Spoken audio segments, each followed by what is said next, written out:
नमस्कार, आप देख रहे हैं के न्यूज नेशनल और मैं हूं आपके साथ में शोभित पाठक। तो रुक करते हैं महत्वपूर्ण सुर्खियों पर।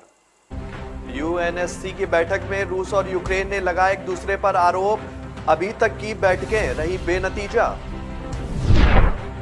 रईसी में जीने वाले शरणार्थी निहत्थे लोगों पर गोलियां बरसा रही है रूसी सेना। यूक्रेन के 10 लाख से ज्यादा बच्चों का घर छूटा। राफेल से मुकाबले की तैयारी में चीन से पाकिस्तान को मिले J-10C लड़ाकू विमान। भारत को भी गीदड़ भभकी। WHO ने कहा कि यूक्रेन को घातक रोगाणु नष्ट करने की दी थी सलाह। बमबारी से बड़ा फैलने का खतरा। केजरीवाल ने कहा निगमों का एकीकरण बहाना, मकसद सिर्फ चुनाव टालना। यूक्रेन और रूस के बीच चल रहे युद्ध के 16 दिन हो चुके हैं और इतने दिन बाद भी दोनों देशों के बीच जंग समाप्त होने का नाम नहीं ले रही है, बल्कि रूस यूक्रेन की राजधानी पर कब्जा करने से बस कुछ दिन दूर है। वहीं रूस ने दुनिया के सामने अपना पक्ष रखने के लिए शनिवार को यूएनएससी की बैठक बुलाई, जिसमें उसने यह भी दावा किया कि यूक्रेन अमेरिका के साथ मिलकर जो है जैविक और रासायनिक हथियारों के उपयोग की योजना बना रहा है। हालांकि यूक्रेन ने रूस की इस बात को सिरे से खारिज कर दिया। रूस ने संयुक्त राष्ट्र में जानकारी दी है कि रूसी रक्षा मंत्रालय के पास अब ऐसे दस्तावेज हैं जो पुष्टि करते हैं कि यूक्रेन में कम से कम 30 जैविक प्रयोगशालाओं वाला एक नेटवर्क था, जहां घातक बीमारियों के रोगजनक विषाणु को और घातक बनाने के लिए खतरनाक प्रयोग किए गए थे। साथ ही रूस ने कहा कि यह काम अमेरिकी की रक्षा एजेंसी की देखरेख में किया जा रहा है और इसे वित्तीय मदद दी जा रही है। इसका जोखिम यूक्रेन में कट्टरपंथी राष्ट्रवादी समूहों के हितों को देखते हुए बहुत वास्तविक है, जो अमेरिका के साथ मिलकर खतरनाक रोगजनक विषाणु को लेकर साथ काम कर रहे हैं। यूक्रेन पर रूसी हमले का आज 16वां दिन है। यूक्रेन के विदेश मंत्रालय ने जानकारी दी है कि 11 मार्च तक लुहांस्क, निप्रो और इवानो मैफ्रिक्स में गोलाबारी की गई है। कीव और खार्किव क्षेत्रों में गोलाबारी जो है वो जारी है। मारियोपोल में नाकाबंदी और गोलाबारी के कारण 1582 नागरिक अभी तक मारे गए हैं। यूक्रेन से बेघर हुए 20 लाख से ज्यादा लोगों ने यूरोप के कई शहरों में शरण ली है। उन्होंने युद्ध अपराध के मुकदमे के लिए सबूत भी जुटाए हैं। इससे कई लोग यूक्रेनी शहरों में रईसी की जिंदगी जी रहे थे, लेकिन एक ही झटके में सब कुछ खत्म हो गया है। अब ये लोग शरणार्थी हो चुके हैं और देश वापसी की आस खोते जा रहे हैं। उन्होंने बताया कि रूसी सेना निहत्थों पर गोलियां बरसा रही है। कीव छोड़कर आए इहोर दिकोव ने कहा कि उन्होंने रिहायशी क्षेत्रों में गोलाबारी की आवाज सुनी थी और सड़कों पर कई जगह शव पड़े हुए देखे। रूस ने सुरक्षित मानवीय गलियारा मुहैया कराने का वादा भी नहीं निभाया। वे निहत्थे नागरिकों पर गोलीबारी कर रहे थे। यूक्रेन से यूरोप आए शरणार्थियों में 10 लाख से ज्यादा बच्चे हैं और इनमें से कई रईस घरों के बच्चे हैं जो अब रातों रात शरणार्थी बन चुके हैं। कोई पीछे छूटे पिता के लिए परेशान है तो किसी को दोस्तों की फिक्र है। 10 साल के अनामरिया खार्किव के रहने वाले हैं। वह अपना सब कुछ गंवाकर मां के साथ शरणार्थी बनने के लिए मजबूर हो गए।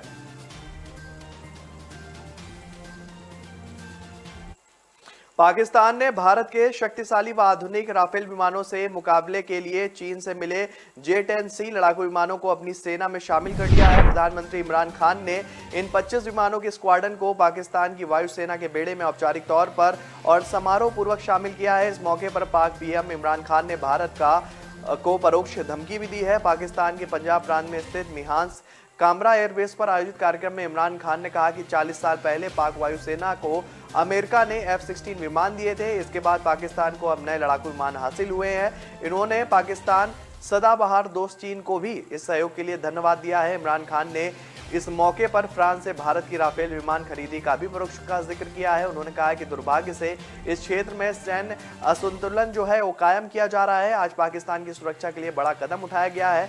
इमरान खान ने चीन को इस बात के लिए खास तौर से धन्यवाद दिया कि महज 8 महीने में उससे इन विमानों की खेप पाकिस्तान को दे दी है, जबकि ऐसे खरीदारी में सालों लग जाते हैं। भारत का परोक्ष जिक्र करते हुए इमरान खान ने कहा कि किसी भी देश को अब पाकिस्तान पर हमला करने से पहले 2 बार सोचना पड़ेगा। पाकिस्तान की सेना अब सुसज्जित व प्रशिक्षित हो गई है। वह किसी भी खतरे से निपटने के लिए सक्षम है। WHO ने यूक्रेन को उसकी सार्वजनिक स्वास्थ्य प्रयोगशालाओं में रखे घातक रोगाणु नष्ट करने की सलाह दी है, ताकि इनके संभावित प्रसार से आबादी में बीमारी फैलने का खतरा ना रहे। रूसी हमले के बाद यूक्रेनी प्रयोगशालाओं से जुड़े एक सवाल के जवाब में स्वास्थ्य एजेंसी ने बताया कि वह कई वर्षों से यूक्रेन के साथ इस मोर्चे पर काम कर रहा है। इसका मकसद रोगाणु के लीक होने की आशंकाओं और उससे होने वाले नुकसानों को रोकना है। यही वजह है कि यूक्रेन को कोई अनहोनी ना होने देने के लिए इन रोगाणुओं को तुरंत नष्ट करने की अनुशंसा की गई है। हालांकि संगठन ने यह नहीं बताया कि उसने यह सलाह कब दी थी और न ही यूक्रेनी प्रयोगशालाओं में मौजूद जनकों के बारे में बताया गया। उधर यूक्रेन की तरफ से इस बारे में कोई भी जवाब नहीं दिया गया है। उधर जैव सुरक्षा विशेषज्ञों का कहना है कि यूक्रेन में रूस जिस मात्रा में बमबारी कर रहा है उसकी सेनाएं देश के अलग अलग हिस्सों में दाखिल हो चुकी हैं। ऐसे में दुर्घटनावश प्रयोगशालाओं में रोगाणु फैलने का भय बढ़ गया है। इसलिए ऐसी उस हर जगह को नष्ट करने की जरूरत है जहां उन्हें एकत्र किया गया है। आपको बता दें कि कई दूसरे देशों की ही तरह यूक्रेन में भी इंसानों और जानवरों पर कोरोना समेत अन्य रोगाणुओं के प्रभाव का पता लगाने के लिए कई प्रयोगशाला बनी हुई है, जिन्हें यूरोपीय संघ, अमेरिका और WHO से मदद मिली है। हाल ही में रूसी विदेश मंत्रालय ने अमेरिका पर आरोप लगाते हुए जवाब मांगा था कि वह इन प्रयोगशालाओं में जैविक हथियार क्यों तैयार कर रहा था, लेकिन वॉशिंगटन और कीव ने रूस के इन आरोपों को बेबुनियाद करार दिया था।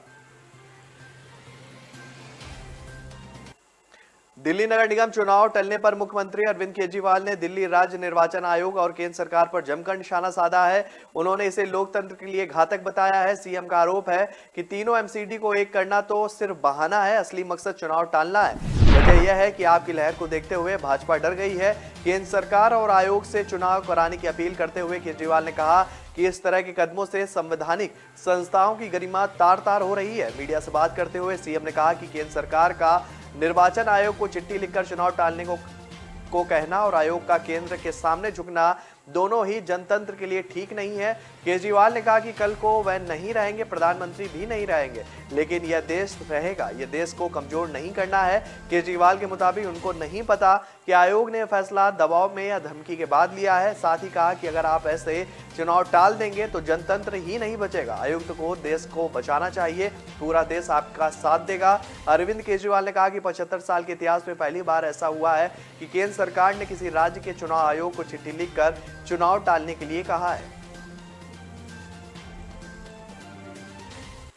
तो ब्रेक पर जाने से पहले रुक करते हैं महत्वपूर्ण सुर्खियों पर। यूएनएससी की बैठक में रूस और यूक्रेन ने लगाए एक दूसरे पर आरोप। अभी तक की बैठकें रही बेनतीजा।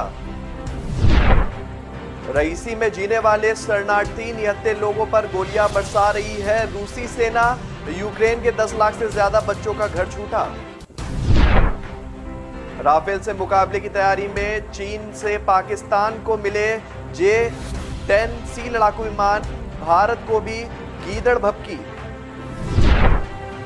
WHO ने कहा कि यूक्रेन को घातक रोगाणु नष्ट करने की दी थी सलाह, बमबारी से बड़ा फैलने का खतरा।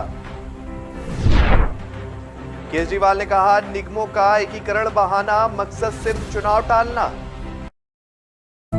न ऐश का न द्वेष का, यह दंगल है देश का। सुलगती समस्याओं के झुलसते सवालों का होगा दंगल देश का। प्रशासन के प्रश्नों को लेकर होगा दंगल देश का। शिक्षा, स्वास्थ्य, समाज, कानून और व्यवस्था के आज क्या है हालात। सोमवार से शुक्रवार रोज रात 8 बजे जलपा क्षत्रिय के साथ दंगल देश का। ब्रेक के बाद फिर स्वागत है आपका। रुक करते हैं आगे की महत्वपूर्ण खबरों पर। पंजाब विधानसभा चुनाव में ऐतिहासिक जीत के बाद भगवंत मान शनिवार को गवर्नर BL पुरोहित से मिलेंगे और सरकार बनाने का दावा पेश करेंगे। इससे पहले शुक्रवार को मान ने दिल्ली में आप संयोजक अरविंद केजरीवाल से उनके आवास पर मुलाकात की है। उन्होंने 16 मार्च को होने वाले शपथ ग्रहण समारोह में आने के लिए केजरीवाल को न्योता भी दिया है। भगवंत मान ने अरविंद केजरीवाल, दिल्ली के उप मुख्यमंत्री मनीष सिसोदिया एवं पार्टी के पंजाब मामलों के सह प्रभारी राघव चड्ढा के साथ बैठक भी की है और आगे की रणनीति पर चर्चा भी की है। बैठक में यह निर्णय लिया गया है कि भगवंत मान और अरविंद केजरीवाल 13 मार्च को गुरु की नगरी अमृतसर में श्री हरमंदिर साहिब, दुर्ग्याड़ा मंदिर और राम तीर्थ मंदिर में दर्शन करेंगे और ऐतिहासिक जीत के लिए माथा टेककर भगवान का शुक्रिया अदा करेंगे। उसके बाद दोनों नेता अमृतसर में साथ में पंजाब की जनता को धन्यवाद देने के लिए रोड शो करेंगे। पंजाब की नई सरकार अब चंडीगढ़ से नहीं बल्कि सूबे के गांव, वार्डों और मोहल्ले से चलेगी। यह बात शुक्रवार को नवनिर्वाचित 92 विधायकों की बैठक में भगवंत मान ने कही। उन्होंने विधायकों से कहा कि चंडीगढ़ में कम से कम रहना है, हमें उस इलाके में जाकर काम करना होगा जहां हमने वोट मांगे थे। अब किसी भी व्यक्ति को काम करवाने के लिए चंडीगढ़ नहीं बुलाना है, बल्कि उनके इलाके में जाकर वहीं पर काम करना है। बैठक में भगवंत मान को सर्वसम्मत से विधायक दल का नेता चुन लिया गया है। बैठक में भगवंत मान ने विधायकों को समझाया है कि वह रोजाना 4 से 5 गांव में अफसरों को लेकर जाएं, जहां पर जाकर लोगों की दिक्कतों को सुने और उनका मौके पर ही निपटारा करें।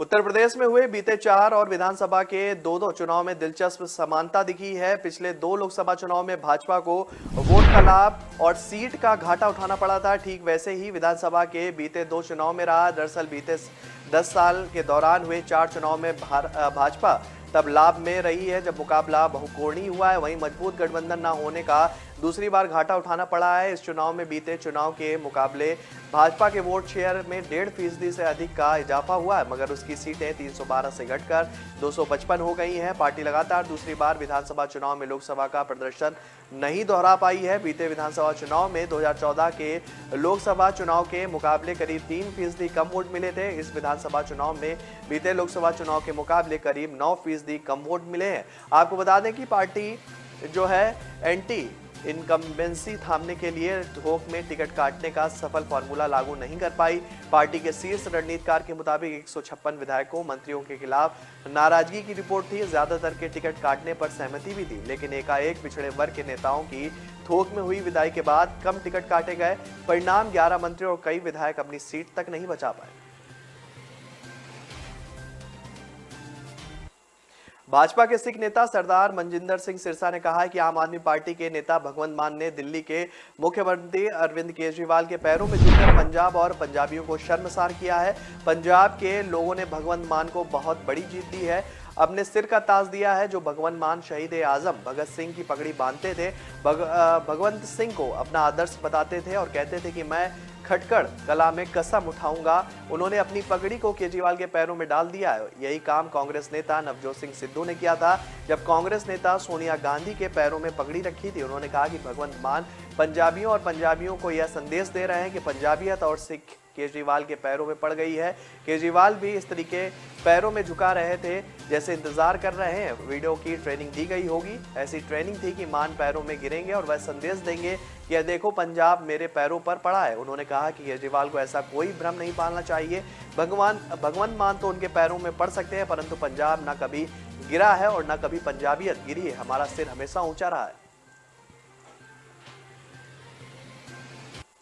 चुनाव परिणाम आने के 24 घंटे बाद से ही प्रदेश सरकार वादे पूरे करने की दिशा में जुट गई है। शुक्रवार को मुख्य सचिव दुर्गा शंकर मिश्र ने तीनों प्राधिकरणों और नोएडा इंटरनेशनल एयरपोर्ट लिमिटेड से अपने संकल्प पत्र में किए गए वादों की कार्य योजना मांगी है। इसे नियाल में भेज दिया गया है। नियाल के अधिकारियों ने बताया कि लोक कल्याण संकल्प पत्र में सरकार ने नोएडा इंटरनेशनल एयरपोर्ट क्षेत्र में मेंटेनेंस, रिपेयर एंड ओवरहालिंग और रिसर्च एंड इनोवेशन सेंटर बनाने का वादा किया था। इस बाबत मुख्य सचिव की ओर से नियाल में कार्य योजना मांगी गई थी। शासन की ओर कार्य योजना भेजकर बताया गया है कि एयरपोर्ट क्षेत्र में किस प्रकार से MRO का निर्माण किया जाएगा और यह कब तक बनकर तैयार हो जाएगा। इसी प्रकार रिसर्च एंड इनोवेशन सेंटर का भी पूरा ब्यौरा शासन को भेजा गया है। सूत्रों के मुताबिक तीनों प्राधिकरणों से भी इस बारे में संकल्प पत्र किए गए वादे की कार्य योजना मांगी गई है, जिसे तैयार कर भेजने का काम किया जा रहा है। दरअसल चुनाव से पहले सरकार ने जो संकल्प पत्र घोषित किया था उसमें सरकार बनने के बाद महत्वपूर्ण परियोजनाओं को शुरू कराने या उसमें जरूरी फैसले लेने को लेकर वादे किए गए थे। इसी के अंतर्गत जिले की महत्वपूर्ण परियोजना को पूरा कराने के अलावा कुछ नई परियोजनाओं को शुरू कराने की बात की घोषणा भी की गई थी। इसे बताया गया था कि ये परियोजना जनता के हित में ही होंगी। 5 राज्यों के चुनाव नतीजे आने के बाद जहां भारतीय जनता पार्टी और आम आदमी पार्टी अपनी सफलता को लेकर जश्न मना रही है, वहीं कांग्रेस से लेकर समाजवादी पार्टी फिलहाल मंथन में जुटी है। खासकर कांग्रेस में तो लगातार खराब प्रदर्शन को लेकर शीर्ष नेतृत्व पर ही सवाल उठने लगे हैं। अब 5 राज्यों के नतीजे आने के बाद आत्म मंथन के लिए जो बैठक हुई है उनमें से कुछ बड़े नेताओं ने सीधे तौर पर राहुल गांधी को आड़े हाथों लिया है। इन नेताओं का कहना था कि उन्हें राहुल के नेतृत्व पर बिल्कुल भी भरोसा नहीं है।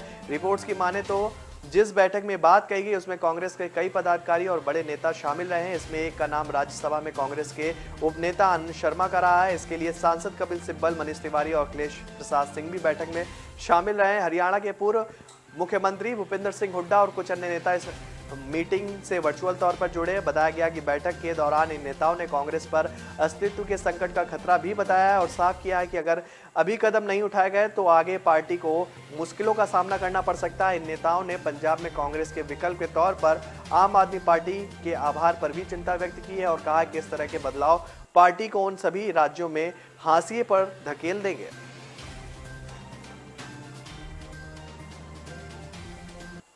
तो ब्रेक पर जाने से पहले रुक करते हैं महत्वपूर्ण सुर्खियों पर। यूएनएससी की बैठक में रूस और यूक्रेन ने लगाए एक दूसरे पर आरोप। अभी तक की बैठकें रही बेनतीजा। रईसी में जीने वाले शरणार्थी निहत्थे लोगों पर गोलियां बरसा रही है रूसी सेना। यूक्रेन के 10 लाख से ज्यादा बच्चों का घर छूटा। राफेल से मुकाबले की तैयारी में चीन से पाकिस्तान को मिले J-10C लड़ाकू विमान। भारत को भी गीदड़ भभकी। WHO ने कहा कि यूक्रेन को घातक रोगाणु नष्ट करने की दी थी सलाह। बमबारी से बड़ा फैलने का खतरा।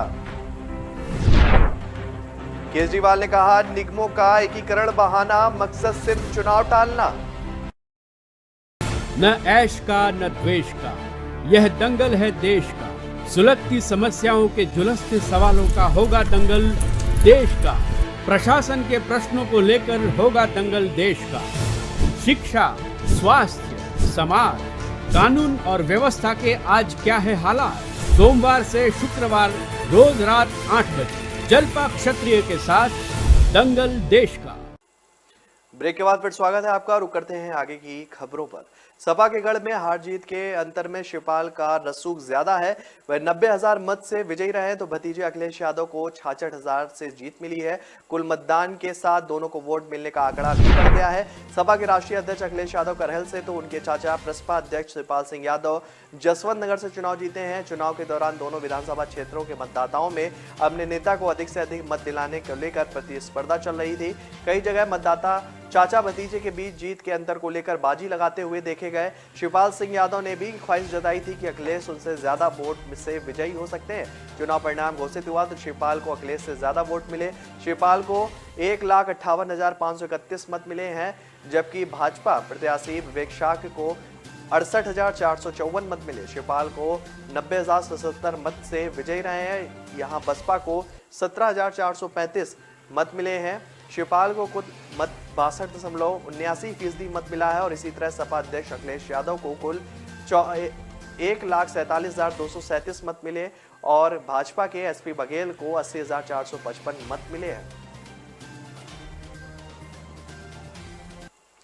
हस्तिनापुर विधानसभा से कांग्रेस प्रत्याशी अर्चना गौतम ने फेसबुक लाइव पर आकर कई विवादित बयान दिए हैं। उन्होंने कहा है कि विधानसभा के लोग कहते थे कि लड़की कैसे दरोगा या अन्य से काम कराएगी। अर्चना ने कहा कि अब वह भी जो है गुंडी बनेगी जिससे विधानसभा में रहकर लोगों के काम करा सके।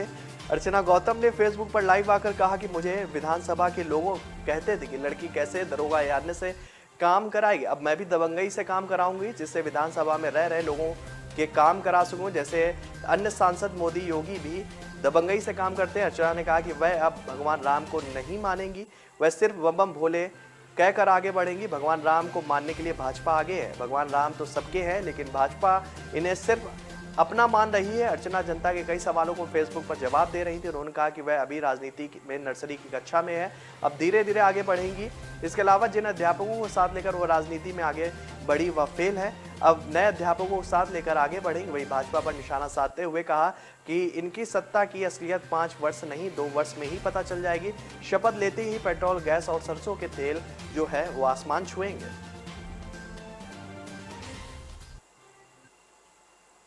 मेघालय के राज्यपाल सतपाल मलिक एक बार फिर से किसानों के मुद्दों को लेकर केंद्र सरकार पर हमलावर हो गए हैं। उन्होंने निरस्त किए गए 3 कृषि कानूनों को लेकर चेतावनी दी है। केंद्र सरकार को किसानों के साथ खिलवाड़ नहीं करना चाहिए, नहीं तो वे सभी अपनी मांगों को पूरी करने के लिए हिंसा का सहारा ले सकते हैं। मोदी सरकार को मेरी सलाह है, उन्होंने कहा है कि वे किसान से पंगा ना ले क्योंकि वे बहुत ही खतरनाक लोग हैं। राजस्थान के शहर जोधपुर में एक कार्यक्रम को संबोधित करते हुए उन्होंने कहा कि किसानों को वह मिलेगा जो वो चाहते हैं, यहाँ या तो बातचीत या लड़ाई के माध्यम से या यदि आवश्यक है तो हिंसा के माध्यम से भी। मलिक ने कहा कि वह किसानों के मुद्दों को उठाने के लिए अपना पद भी खो सकते हैं, लेकिन अपनी आवाज उठाने या राज्यपाल को पद से छीनने से नहीं डरते। मलिक ने कहा कि काश्तकारों का गला घोटा नहीं जा सकता। वे जानते हैं कि अपनी मांगों को कैसे पूरा करना है। अगर उन्हें दिया गया आश्वासन पूरा नहीं हुआ तो अपना विरोध फिर से शुरू करेंगे। हालांकि उन्होंने ये स्पष्ट किया कि केंद्र के साथ उनकी कोई भी शत्रुता नहीं है। उन्होंने कहा कि मैं दिल्ली में 1.5 कमरे में घर में रहता हूं, इसलिए मैं किसानों के मुद्दे पर पीएम मोदी का मुकाबला करने में सक्षम हूं।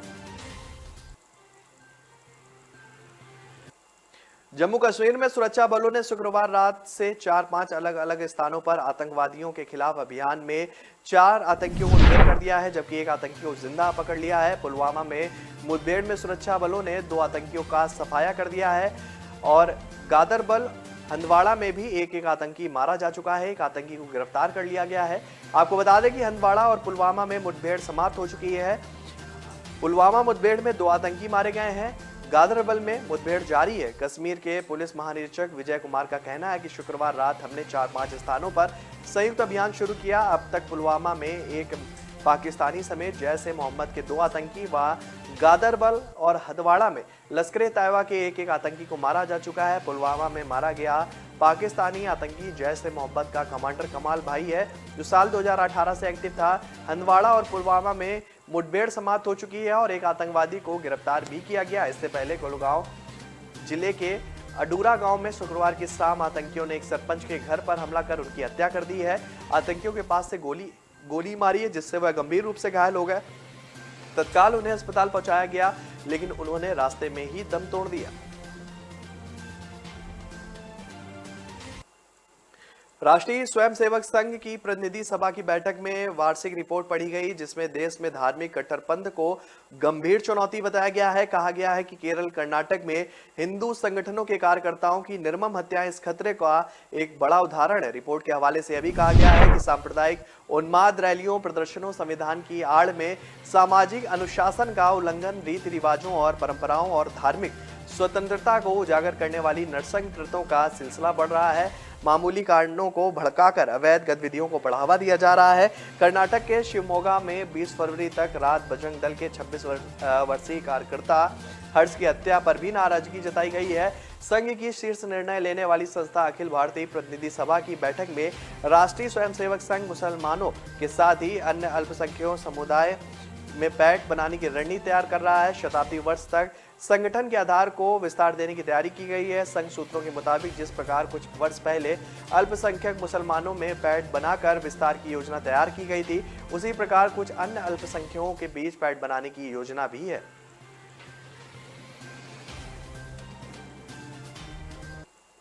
तो फिलहाल इस बुलेटिन में मेरे साथ इतना ही। आगे की खबरों के लिए बने रहिए के न्यूज नेशनल के साथ। तब तक के लिए नमस्कार। यूएनएससी की बैठक में रूस और यूक्रेन ने लगाए एक दूसरे पर आरोप। अभी तक की बैठकें रही बेनतीजा। रईसी में जीने वाले शरणार्थी निहत्थे लोगों पर गोलियां बरसा रही है रूसी सेना। यूक्रेन के 10 लाख से ज्यादा बच्चों का घर छूटा। राफेल से मुकाबले की तैयारी में चीन से पाकिस्तान को मिले J-10C लड़ाकू विमान। भारत को भी गीदड़ भभकी। WHO ने कहा कि यूक्रेन को घातक रोगाणु नष्ट करने की दी थी सलाह। बमबारी से बड़ा फैलने का खतरा। केजरीवाल ने कहा निगमों का एकीकरण बहाना, मकसद सिर्फ चुनाव टालना।